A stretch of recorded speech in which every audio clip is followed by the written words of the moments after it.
Ora Na everyone, and welcome to this new episode of Season 2 of the Pacific Toks, a podcast where I engage in active conversations with my guests to talk about global challenges through a Pacific perspective. For this new episode, we are looking closely at the situation of journalism in our region. What are the challenges, the specificities, and the hopes going forward for a well-informed Pacific region? To share insights to you on this topic, I'm talking today with Alexander Rheeney. Alexander is a journalist from PNG, now working as an editor for the Samoan Observer in Apia. Before that, Alexander has been strongly involved in reflections on journalism by working at the Pacific Freedom Forum, the Media Council of PNG, the Lowy Institute, and many news organizations in the region. Now, on to my conversation with Alexander.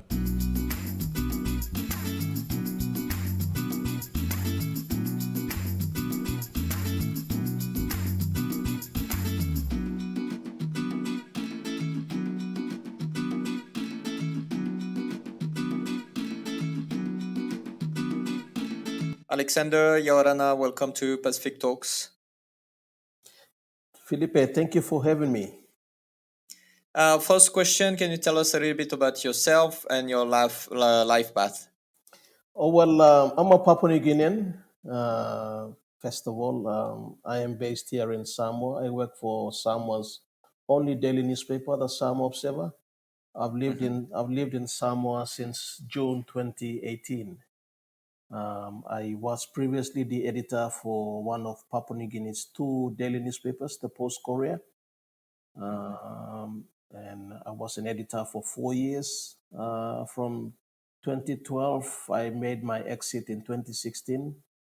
I decided to take on some new challenges. That's how I ended up here at the Samoa Observer, based in Apia, Samoa. All right, great. So as you're in Samoa, let's have a look at the situation on the ground there first. So the elections happened in April last year. We all followed that with all the turmoil that ensued. Can you tell us what's the political situation at that time?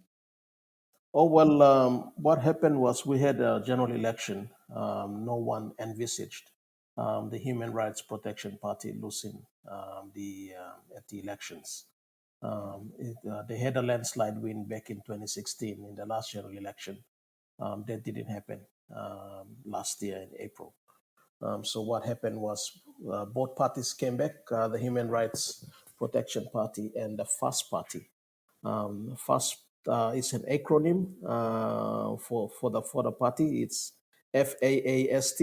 It's a Samoan word. I think it has something along the lines of alofa or something. It's quite long. Forgive me for my Samoan. I'm not well versed. I don't really speak the language, so it's going to be a mouthful if I was to say it to you. But the FAST Party, No worries. the acronym, came back with 25 seats to equal HRPP. So prior to the elections, in the last parliament, the HRPP had 47 members of parliament. When they went to the polls, they had 47 members of parliament. When the results started coming back from the elections on April 9 last year, it was obvious to everyone that the party suffered a major defeat at the election. So the numbers of MPs from 47 came down to 25. So close to half of its members lost at the elections last year. And then there was a big shift. If you were to look at the map of Samoa, you have two islands, the two main islands. You have Upolu and Savai. So most of the FAST Party's new members came from Savai. They are from constituencies in Savai. And Savai is the bigger island of the two. Upolu is where the capital Apia is located. But most of the FAST Party's new members came from Savai. So we can say that Savai voted for FAST, and Upolu voted for HRPP. So we had a situation where there was a deadlock because, of course, with both parties coming back with with 25 members. We had a deadlock in the numbers. They were tied. So there was only one independent member of parliament who got elected from a seat in Savai. He was the one with the key to government formation. So Tuala Bonifacio decided to join the Fast Party. So the Fast Party went up by 26 seats to HRPP's 25. So consequently, they had a slim majority. They were supposed to form the government, but then the Electoral Commission had other ideas. They decided to invoke provisions of Samoa's constitution in terms of women representation, where they supposed to be at 10% of the winning numbers that allocated to women seats. And what happened was the electoral commissioner decided to announce two women from the Human Rights Protection Party as the new women seat representatives. So the HRPP numbers went up from 25 to 27. So consequently, FAST went to court. They went and filed an application in the Supreme Court questioning the constitutionality of the declaration by the Office of the Electoral Commission. And that was how the whole political crisis started, because then we had the head of state of Samoa also getting involved. And using the 25-25 seat numbers of both parties, he used that as the justification for new elections to be called. So he issued a proclamation for fresh elections to be called in May, a month later. So the FAST also decided to question the powers of the head of state to proclaim fresh elections. So all the both parties were basically caught up in litigation. That was how it worked out over there. So the crisis ran for 4 months. Both HRPP and FAST were in and out of court. We had Prime Minister, the former Prime Minister Tuilaipa, who was the leader of the party, who was the prime minister in the interim period during the court proceedings. There were a number of issues that came up. There were protest marches against the decision of the court, because the Supreme Court also ruled that, while it ruled that the declaration of the women's seats by the Electoral Commission was unconstitutional, it also ruled that the fact that FAST decided to also conduct their own swearing in, because what happened was Supreme Court also ordered for the head of state to hold parliament for the new members of parliament to be sworn in. That didn't happen. That was supposed to be held on May 24th. The head of state issued a proclamation on the 22nd, which was on a Saturday, saying that he will not call parliament to convene on the 24th of May. FAST went again to the Supreme Court on Sunday, which was on the 23rd of May, and sought orders for Parliament to be convened.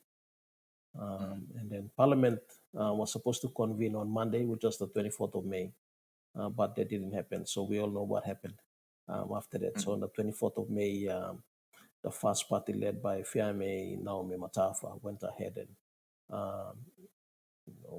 used powers under the Constitution to call their own swearing in. So they went through the process with their own lawyers, taking on those powers to swear in members of parliament, and they were able to swear their own members of parliament as the 17th Parliament of Samoa. So the May 24 swearing in by the first party was later upheld by the Court of Appeal of Samoa on the 23rd of July, close to 2 months um, Wow. later. And the Court of Appeal basically ruled that the swearing in that was held by the first party was constitutional in light of the fact that the agents of the state, including the clerk of parliament, including the head of state, who were asked by the court to convene parliament on the 24th, were not available. So, first party, being forced by the circumstances of that particular day, took it on themselves to undergo the swearing-in ceremony. So that was how the first government came into office on July 23rd. And then, we haven't had any major issues after that. The former prime minister at the time considered defeat because of, I think there was a lot of pressure coming in, not only from the local population but also from the international community. We had various governments in the region issue statements calling for the prime minister and his administration at that time, who Yeah. were And caretaker. since then, the They were in a caretaker mode, but basically they were asked to recognize the yeah. mission of the court. Yeah.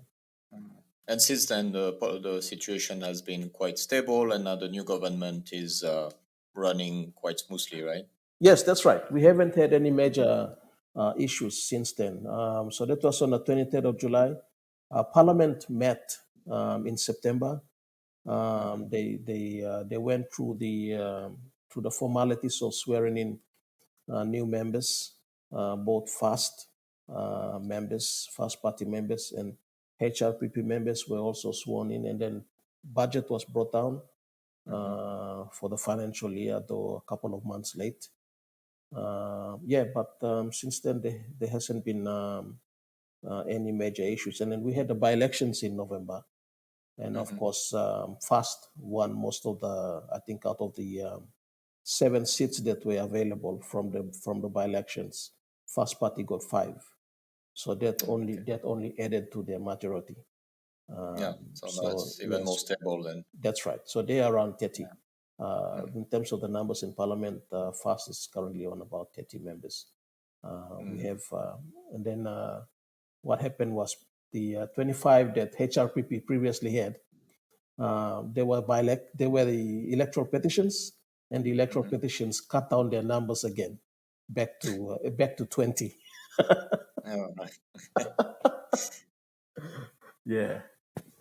Although, so that was quite a big political shift, and we can understand that it has been quite of a rocky transition because the previous prime minister was a very long time serving and one of the pillar of the regional politics. So, what do you think was the factors that led to this change in government in Samoa? Oh well, I think people. One of the main factors I would say is the lands and titles bills. I'm not sure if you heard about the LTC bills controversy, and this was in 1 year prior to the general election last year. So in 2020, the Tuilaipa government introduced these 3 sets of legislation which they wanted to push through Parliament to basically change the structure of the judiciary of the court system here. And the Lands and Titles Court, which is the court in Samoa that deals with land mediation issues, and also the Matai system.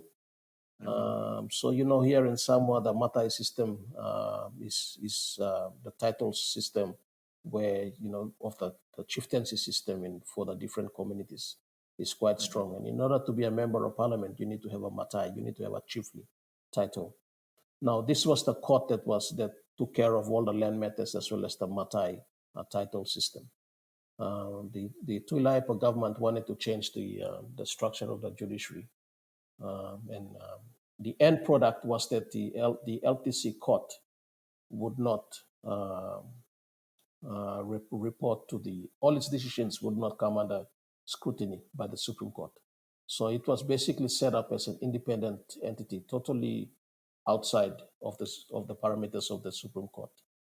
and the appeal court. So the president of the LTC court was to become totally independent of the Supreme Court. He was to be given more powers under the amendments to the Constitution and under the new legislation. So that was what I think was the X factor that compelled some voters to move to shift to FAST, because FAST Party took that on as one of their major platforms. They promised to review the LTC X, because Parliament actually passed a law when the LTC bills went before Parliament in December 2020. It was actually passed overwhelmingly. There were about four members. Sorry, there were four members who voted against those bills. One of them was Fiame, the current prime minister. The other one was Lauli, who is the founder of the FAST Party. He's the Minister for Agriculture in the current government. And then we had the other two, who are Olo and Wayne, who are also cabinet ministers now in the new government. So they were the only ones who voted against the bills, and they were the ones who went on and formed the three of them, Lauli, Wayne, and Olo formed the FAST Party. Fiame joined them later when they invited her to come over to join them as the party leader. And it was what started the whole revolution, if I can put it that way, when everyone decided to shift over to join FAST, because there was a lot of discontent and a lot of anger over how the government handled the LTC bills, and to make the LTC courts totally independent of the Supreme Court and to change the structure of the judiciary. Yeah. So for me, I think that was the main factor. But I know that there was a lot of resentment in terms of how the HRPP government operated over the years.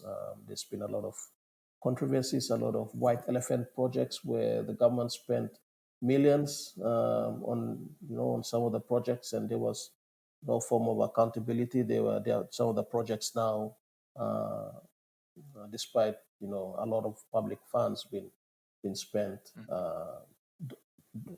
haven't been used to this very day. So there was a lot of accountability issues with the previous administration, and people wanted answers.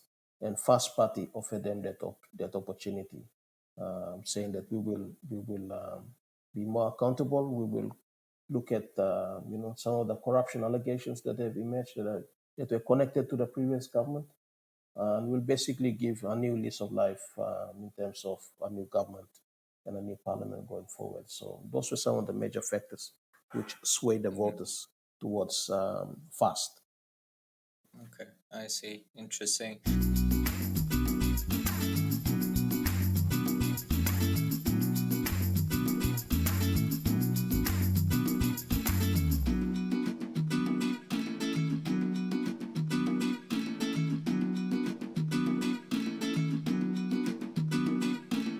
So I'd like to take a broader view at this point, because obviously Samoa was one of the big political story of 2021 in the Pacific, but we had at the end of the year the Solomon Islands that went through days of riots. We had New Caledonia with the referendum story that also created a lot of debates and discussions.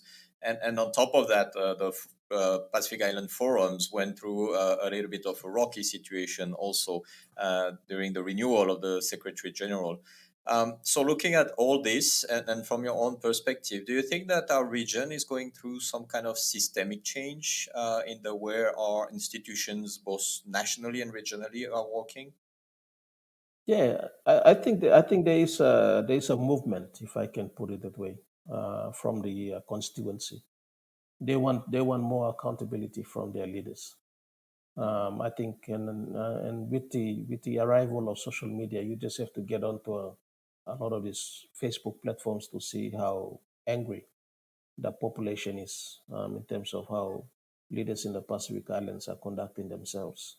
And I mean, if I can use, I was in Solomon Islands I was a reporter back then, covering the deployment of Ramsey, the regional assistance mission to Solomon Islands for the post-Korea. I spent a couple of months in Honera. And looking back at the recent riots that they had, it is obvious to me that nothing has changed in terms of how the successive governments in Solomon Islands have conducted themselves in trying to deliver services to ordinary citizens. I think people just want equitable, distribution of the nation's wealth in terms of resources. They want hospitals, they want schools, they want basic services, they want roads, so that they can be able to empower themselves both economically and socially. That's not happening, and I think the recent riots in Honera were an indication of the frustrations that people were feeling. It's funny because this I think the riots in Honera came after the crisis that we had here in Samoa, but it was totally Yeah. different. Totally different. There was no banning of businesses, no banning of homes, or violence of any form, of all of that stuff. It was more Yeah, Samoa restraining. was very calm and Yeah, yeah, yeah. overnight. We did have protests mainly by Human Rights Protection Party supporters over Mm, here who were frustrated at the outcomes of the elections and the Supreme Court and the Court of Appeal rulings that basically installed a fast government. But that's mm, already they just marched down the road, carried their flags. They were given a platform to air their views and frustrations, and then they went home. That was all to it. Nothing of this sort that happened in Honera. But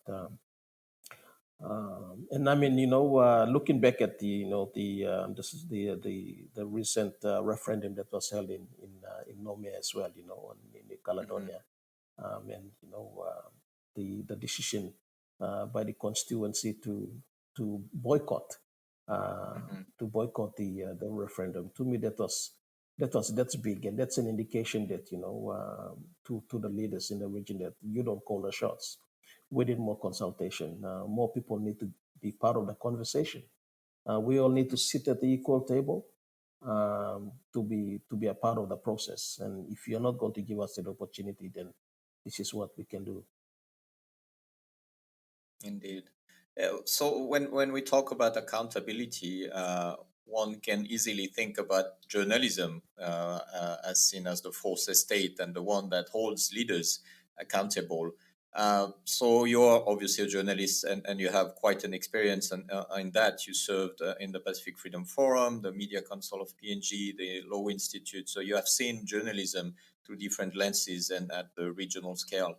So, how would you describe the situation of the journalism profession in the Pacific today? Oh, it's tough. I think Mm, the profession is doing it tough right now, and when I say tough, I don't only mean in terms of the challenges that we get from social media platforms like Facebook, where everyone is a reporter now. mm, Anyone can do breaking news on their Facebook page. indeed.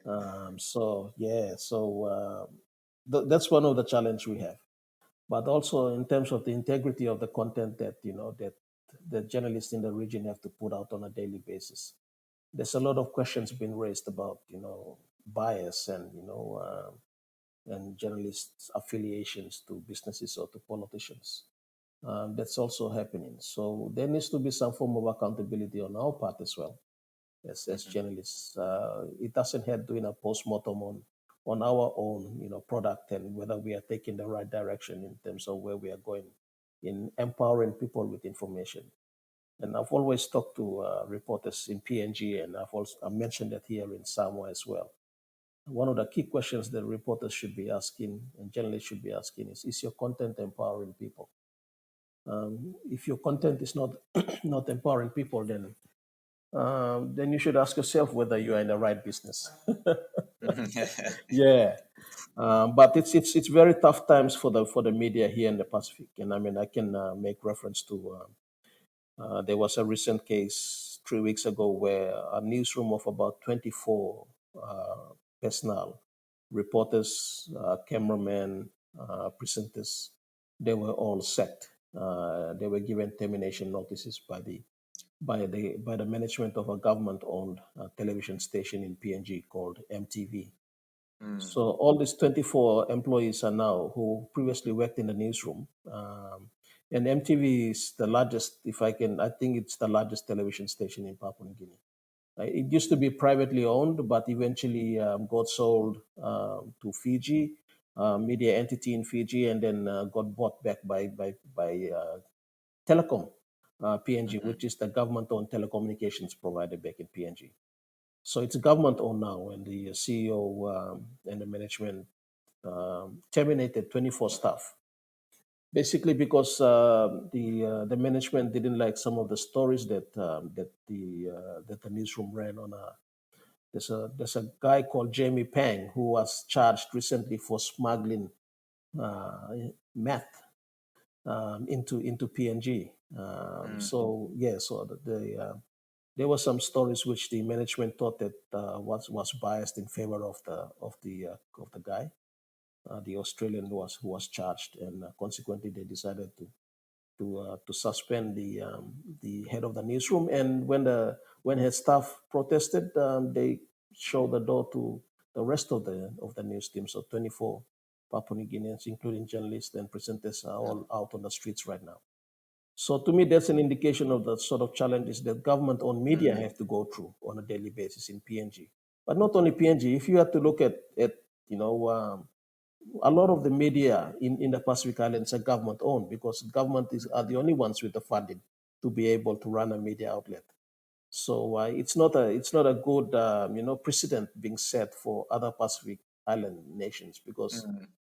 it could have a ripple effect. It could mean that governments would say, hey, if the Pacific region's largest democracy, PNG, Papua New Guinea, can do this, then I can do this too. Mm. So that's That's the true. that's the scary thing about that development 3 weeks ago. Mm. We've been trying to. I've been trying from my end remotely to put pressure for the management to to get the staff reinstated. Um, Mm-hmm. I think there should be. I'm not sure if there's a grievance process in place within the newsroom. Um, the news director, the news editor should always be the last line of defense between the management and the newsroom. Newsroom should always be independent. The editorial processes should always be independent and be objective. Those processes need to be in place, and I'm not sure if MTV has it, or whether the management just basically pushed everything aside and went ahead with the second. But those are some of the Yeah. challenges that we are facing, and it's been tough. And I think COVID-19 has made it all the more tougher for media all around the Indeed. Pacific. And then I'll go back to COVID in a minute, but I wanted to know if, beside the pressure from governments, who obviously never like that when cases of corruption or all those are uncovered by journalists, do you think that in the region there may be a lack of maybe understanding or interest from the population towards journalism, and thus no one is really willing to somehow, whether companies or private people, to chip in and support journalism, knowing that it's important to hold leaders accountable? Yeah, no, that's Felipe. I think that's very true. I think there's an integrity issue right now with the industry. Mm, There's a loss of trust in the industry, and that's why I said earlier that we in the industry shouldn't hesitate, subjecting ourselves to some form of accountability. We need to have that in place if we are to get back that respect and trust from the people. And if it doesn't happen now, then that's basically the end of the industry. It means that we are on a sliding slope mm, down, into the abyss, and that's not always good. We mm. need to be And maybe a serious little bit about. of pedagogy also to explain people why journalism can be so Yes, that's right. important. That's right. And I mean, every year we have the Media Freedom Day Mm-hmm. celebrations. Now, we should capitalize on those opportunities to open our newsrooms to the public. Let the public come in and see how you run your stories, what the studio looks like. Let them get on air, either on radio or on television, so that they can have the experience and feel what it's like being in the hot seat. I don't think we are doing enough of that in the Pacific Islands, to be honest. I think every time we celebrate, World Media Freedom Day, we should be opening our newsrooms to the public and to the people so they can get to see and appreciate. the roles that we have and we should be playing in the society. Indeed.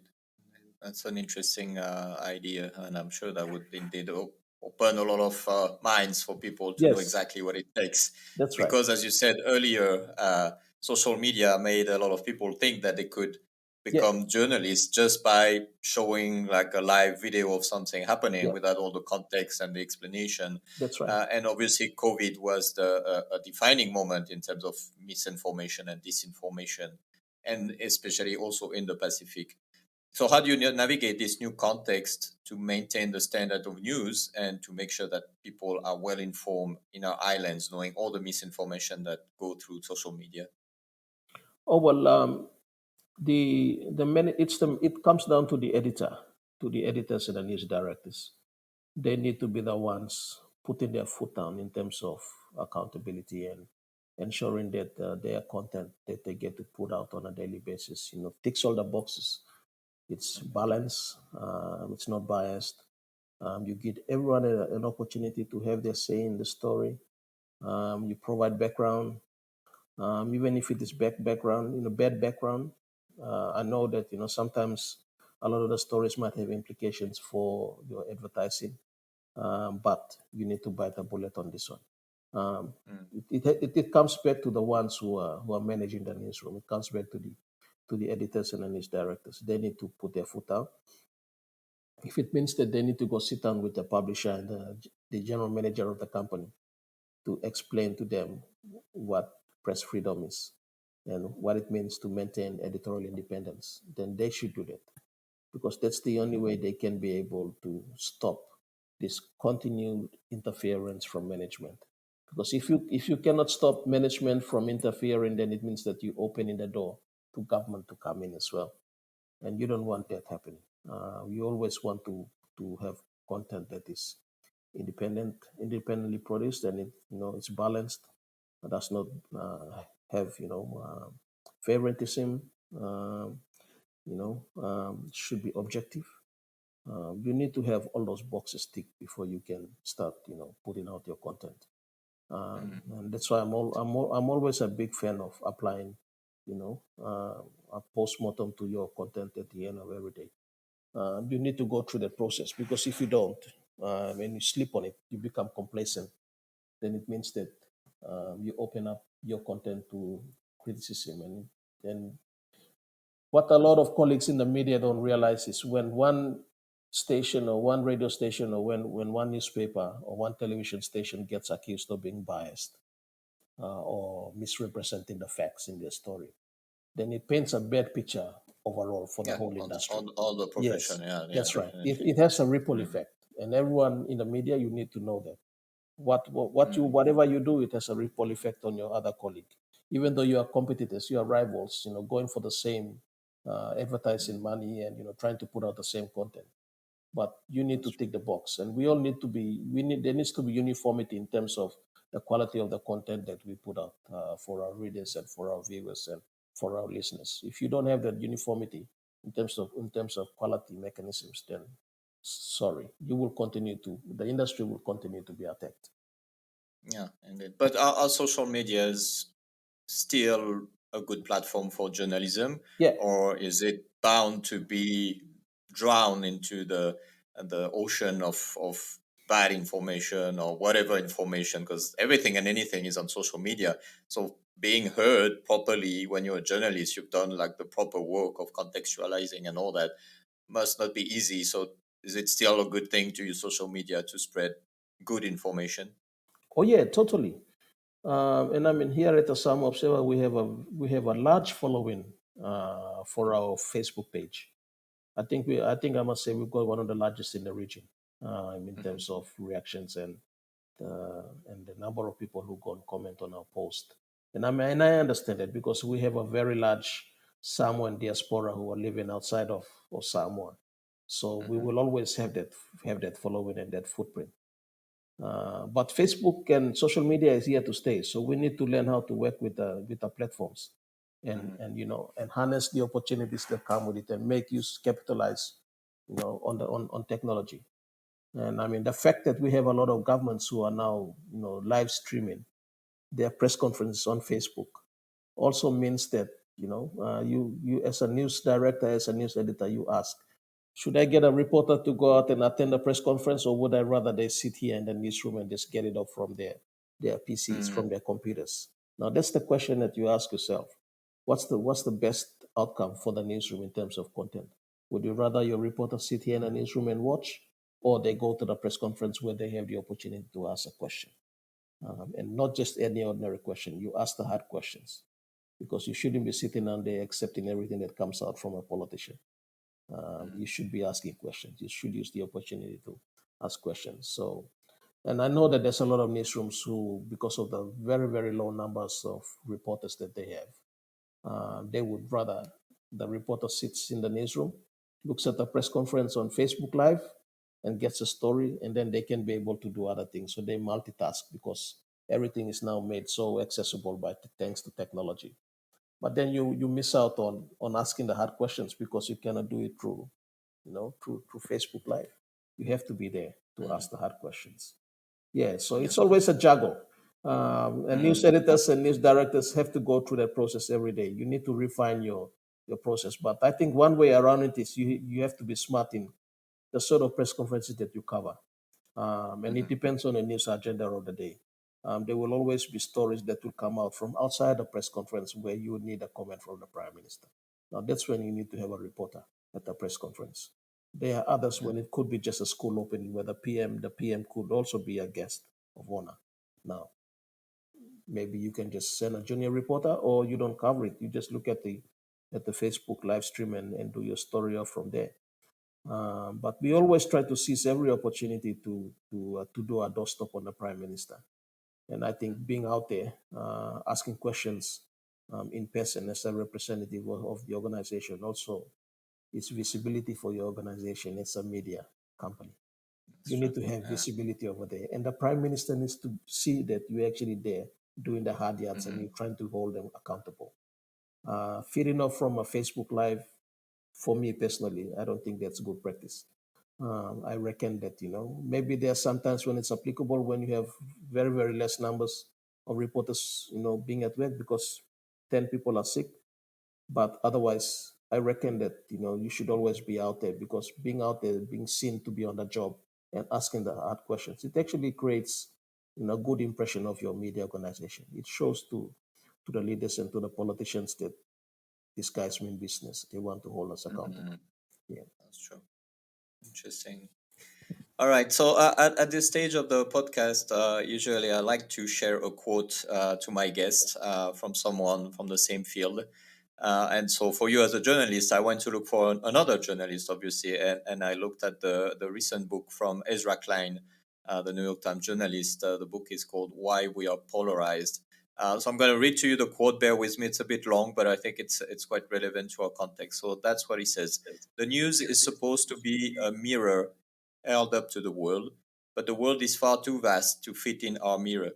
The fundamental thing the media does all day, every day, is to decide what to cover, decide, that is, what is newsworthy. If we simply cover what's newsworthy, then we're not the ones making those decisions. It's the neutral external judgment of newsworthiness that bears responsibility. The problem is that no one anywhere has a rigorous definition of newsworthiness, much less a definition that they actually follow." So reading that, it made me think that in the Pacific, we live in relatively small communities, which make the news always closer to us, right? And with somehow we always know someone who's involved in this or that news event, right? So sometimes it can be difficult, I'm guessing, to take the necessary distance as a journalist to cover the event with the neutrality or the critical approach that requires your job, right? So from your experience, how do you overcome this challenge and for any journalists in the region, and how to make sure that all news worthy of reporting are covered and shared in a way that will help our communities to be empowered, as you say at the beginning? Felipe, I like that. I like that. The funny thing is that the stories change, but the standards never change. Mm, The standards remain the same, regardless of whether you're in Samoa, you are in Tahiti, you're in Papua New Guinea in the Solomon Islands. Journalism standards never change. You need to ensure impartiality. You need to be objective in your reporting. You need to ensure balance. Your stories need to be fact-based. You need to get the context right for your readers, provide background for them, so that they can be able to appreciate the issues. Those rules, the rules never change. It's just the issues continue to change. And it's funny because I was just telling some of my reporters last year over here, because we had some of the big corruption cases from last year having to do with the previous government. And I told them, I said, this is so like PNG. And they said, what do you mean? And I said, oh well, this corruption story here is similar to another story back in PNG, but it happened like 10 years ago. And it's the same stories with the same angles that keep on changing. It's just the names that are different 10 years later. So it means that the rules of journalism in terms of ticking the boxes, ensuring content is right, it's based on facts, it's objective, it's impartial. The rules never change, and that's you need to use that as the benchmark. And for my 4 years over here at the Samoa Observer, I've seen that, and we continue to go through this challenge. And Samoa is a small country. It's 200,000 people. I just moved here from a country that's close to 10 million people now. Much bigger Yeah, indeed. yeah, much bigger in PNG. And I've just moved to in 2018. I moved to a 200,000 populated nation. We've run stories where the chief editor was on the front page because he got arrested for drink driving. Oh. Yeah. So I can't think of any other benchmark that you can set. If your chief editor is on the front page and he's in court for drink driving, hey, then that means that if you can hold a chief editor accountable, who basically owns the company, then you're setting the standards. It's so high over here. And I had to share that story, and this was in 2020. I had to share that story with my colleagues back in PNG because I couldn't think of any other example of being accountable in terms of the media, and the rules shouldn't change, even if the publisher or the editor in chief, even myself, the rules are applicable regardless of whether you're at the top or you're at the bottom. The rules should never change in a newsroom. You need to be accountable to the readers. And if there's a certain standard of behavior and conduct that you expect of leaders in the country where you publish, then you apply the same rules to yourself as a media organization and as an employee of a media organization. And it's a tough one, and it's all right. You're trying to look through the mirror and you're trying to, what's it like in terms of your view of the world? How do you drive the news agenda of the media organization that you are working for? And you would want your content here to be a reflection of of everything that's happening in the community. But one thing is you need to make sure that your head is always in the right place, and that's where I come in terms of the standards. So long as your head is there, in terms of the standards that are accountable, and being accountable and being fact-based, reporting with impartiality and objectivity, then you won't go wrong, my friend. You won't go wrong.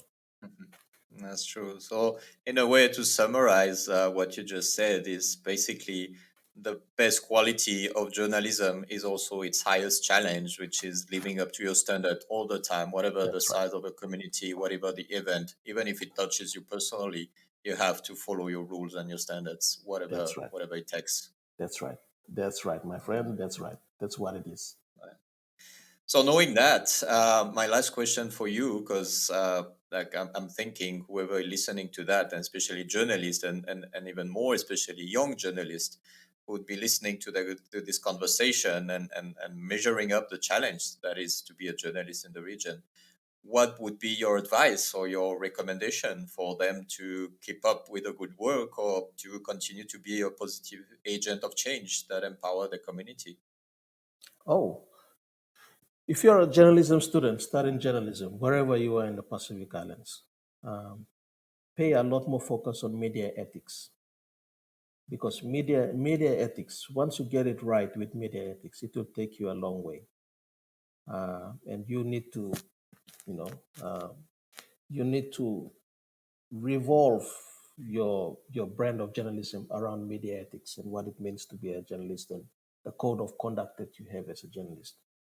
It will save you a lot of money in terms of court cases. You may go to court, but if you follow your media ethics, you will most likely win the case. And speaking from experience, when I was working for the Post Courier, I think we had like 7 court cases, defamation cases that were filed against us, and 3 of them ended up in mediation, and we won all of them. So we paid way less. I think we paid like 20,000 tala or something for in cost. And then there was one time when we had to pay to a charity as part of the negotiations. So at the end of the day, everyone walked out happy. So long as you know what your role is as a journalist, and where the code of conduct sits in regards to the content you are trying to create, then everything should be okay. There will be challenges, but so long as you know your ethics and your responsibilities as a media practitioner and as a journalist, then those are all the tools of the trade that you already got under your belt, and everything should work out fine for you. Yeah. So, well, that's a good note of hope to end this conversation. Alexander, thank you so much for your time and for highlighting the situation of journalism in the Pacific, and all the best to you. Thank you for the opportunity, Felipe. Thank you. All the best.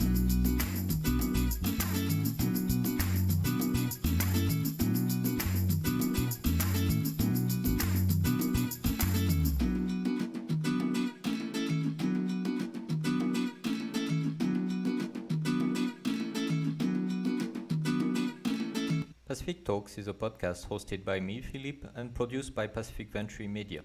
If you enjoyed this conversation, feel free to subscribe to any podcast platform of your choice. You can also share it on your social medias or with your friends, family, or colleagues. And if you listen to it on a podcast platform, feel free to leave us a review. This is very important to us as it helps us to reach out to more people. If you want to share your thoughts and ideas following this conversation with Alexander, you can reach out to us directly by email, contact@pacificventure.com, or on all our social platforms. Until next time, with another guest, another discussion on the challenges of the Pacific. Take care and see you soon.